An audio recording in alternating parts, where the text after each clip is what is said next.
পালিয়ে যাওয়ার সময় ছাত্রলীগের সাবেক কেন্দ্রীয় সাধারণ সম্পাদক ও পিরোজপুর জেলা আওয়ামী লীগের নির্বাহী কমিটির সদস্য ইসহাক আলী খান পান্নার মৃত্যুর খবর আগেই পাওয়া গিয়েছিল, কিন্তু তার মৃত্যু কিভাবে হয়েছিল তা নিয়ে ছিল নানা প্রশ্ন। অবশেষে সব প্রশ্নের উত্তর পাওয়া গেছে। ভারতীয় পুলিশ বলছে পান্নাকে শ্বাসরোধে হত্যা করা হয়েছে। এছাড়া তার শরীরে একাধিক আঘাতের চিহ্নও পাওয়া গেছে। 29 আগস্ট রাতে এক প্রতিবেদনে এই তথ্য জানিয়েছে ভারতীয় সংবাদ মাধ্যম এনডিটিভি। প্রতিবেদনে বলা হয়েছে, সাবেক প্রধানমন্ত্রী শেখ হাসিনার পতনের পর ইসহাক আলী খান পান্না দেশ ছেড়ে পালিয়ে যাচ্ছিলেন। মেঘালয়ে বাংলাদেশ সীমান্তের কাছে মৃত অবস্থায় পাওয়া গেছে বলে মেঘালয় পুলিশ 29 আগস্ট এক প্রেস বিজ্ঞপ্তিতে জানিয়েছে।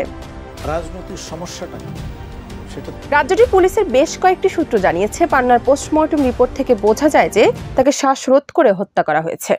মেঘালয় পুলিশ জানিয়েছে, গেল 26 আগস্ট মেঘালয়ের পূর্ব জয়ন্তী পাহাড়ের দোনাভুই গ্রামের একটি সুপারি বাগানের মধ্যে ইসহাক আলী খান পান্নার আধা পচা মৃতদেহ পাওয়া গেছে। এই এলাকাটি ভারত বাংলাদেশ সীমান্ত থেকে 1.5 কিলোমিটার দূরে।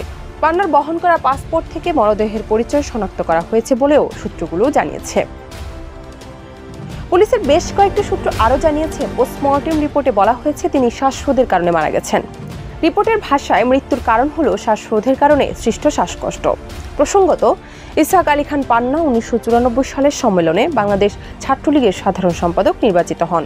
2012 সালে আওয়ামী লীগের সম্মেলনের পর দলের কেন্দ্রীয় উপকমিটির সহ সম্পাদক এবং পরে বিভিন্ন উপকমিটি ও পিরোজপুর জেলা আওয়ামী সদস্য হয়েছিলেন তিনি। ডেস্ক রিপোর্ট, দেশ রূপান্তর।